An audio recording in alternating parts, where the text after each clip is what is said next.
We are going to speak to Simon O'Connor, who is the chair of Monarchy New Zealand, and a very good morning to you, Simon. Morning, Dudley. Good to be on. Now, you had a wee shindig, I believe, last night. We did.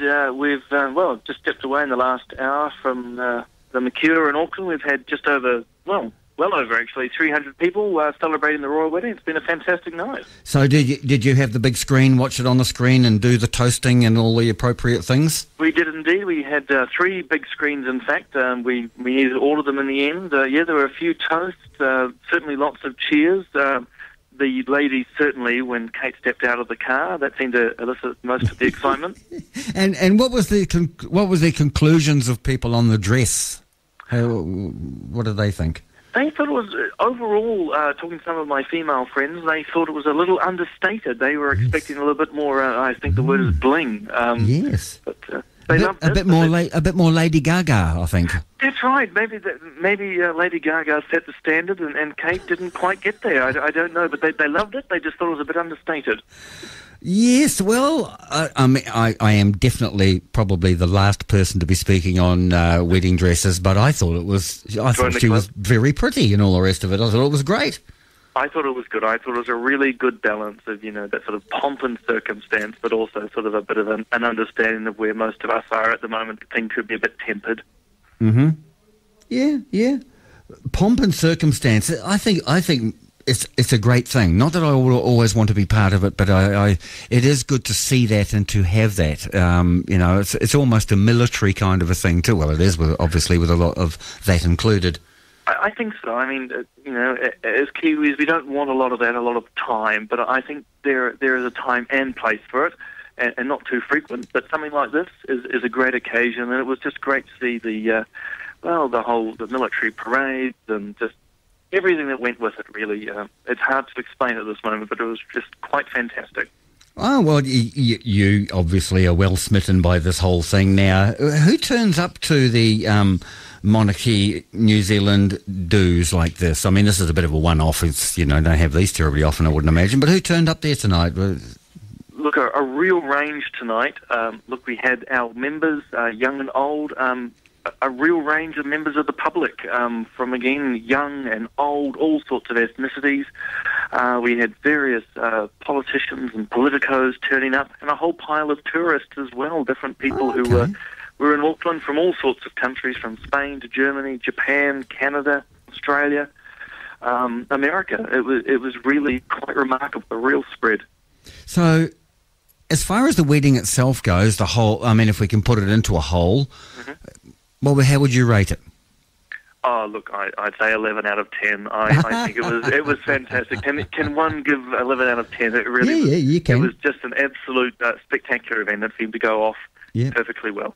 Okay, well, I mean, we get these people who seem to think they can put in 110%, so I don't see why you can't give 11 out of 10. That seems fair.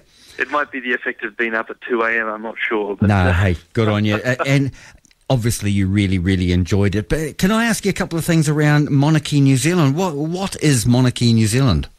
Monarchy New Zealand's a group of Kiwis across the country who believe that our current constitutional structure and having a queen or king as head of state is the best way to preserve the democracy that we enjoy. And our main purpose is to promote that constitutional structure. All right, so you're a little bit serious. It's not just that you like dressing up and pomp and ceremony. Oh, in fact, absolutely right. We're actually quite a serious constitutional lobby group.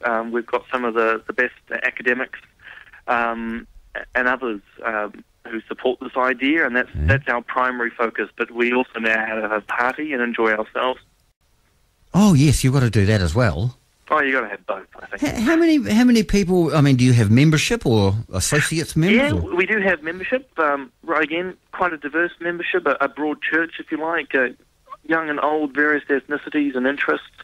Again, from the people who, like myself, are constitutional theorists and so on, from an academic background, to those who love the teaspoons.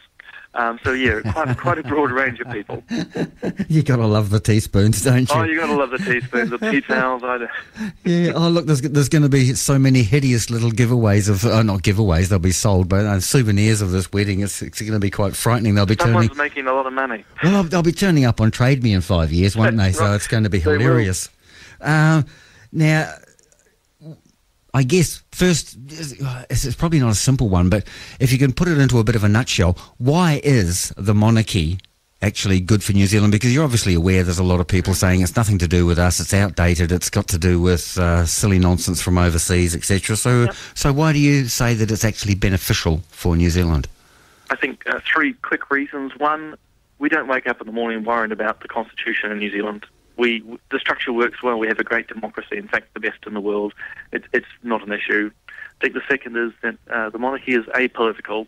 If you go to a presidency, you've got winners and losers. Kiwis will support some and they won't support others.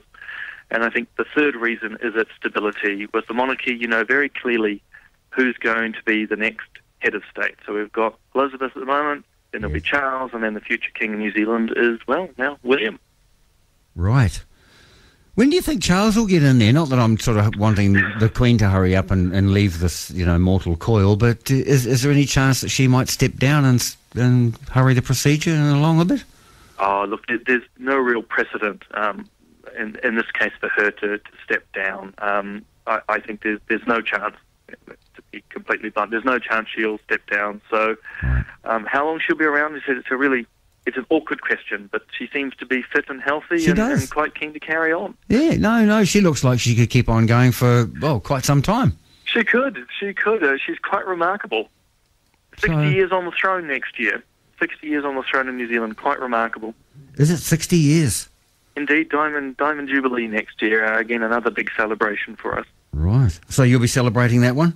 We will indeed, and on our more serious side, we're lobbying the government to make sure that New Zealand celebrates its head of state in an appropriate manner. Okay, all right. So you're very serious about this whole the whole political aspect of the value of the monarchy, aren't you? Oh, look, absolutely. To put it simply, we believe that New Zealand has the best form of democratic government in the world, and myself and members of the organisation will do all we can to promote that. There are many who are saying that we'd be better off with the Constitution, as do others. Yeah, look, New Zealand does have a constitution. It's just not written in one place.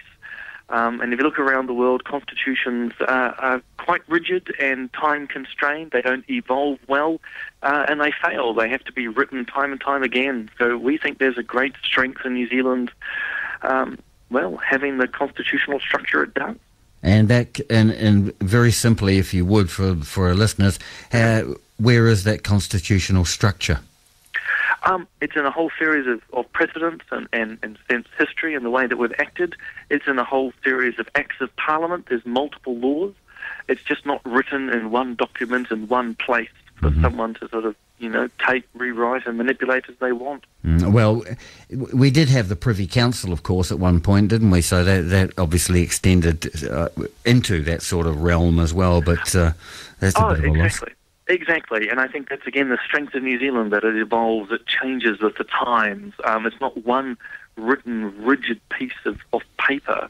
New Zealand's got the ability, with the Privy Council, to change and adapt and say, hey, we want our own council and court down here, and that's fantastic. Now, another thing that is often thrown up is that the monarchy costs New Zealand a lot of money. How much does it cost us? Look, I'm not 100% sure, but we're talking, I think, around about $6 million.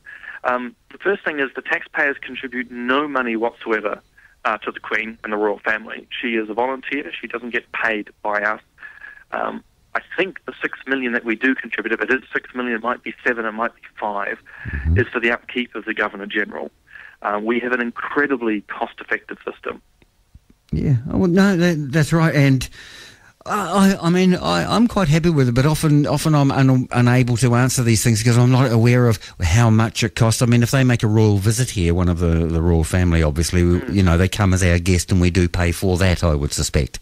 Oh, look, we most certainly do, but I mean, that's diplomatic protocol as well. I would imagine with, John Key, our Prime Minister at the GG, over in England at the moment, they are paying for that. I mean, it's normal that when, heads of states and dignitaries are travelling around, the host country pays. So swings and roundabouts on that way. Yeah, but I think John and Brona are probably cheaper to keep than the Queen.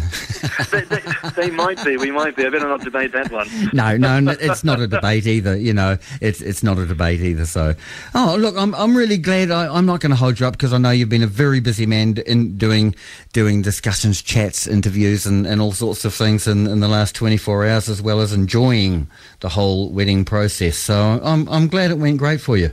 Look, and thank you very much for the call, and best wishes to you and all the callers tonight. I thank you very much for joining us, Simon. Cheers. Cheers now.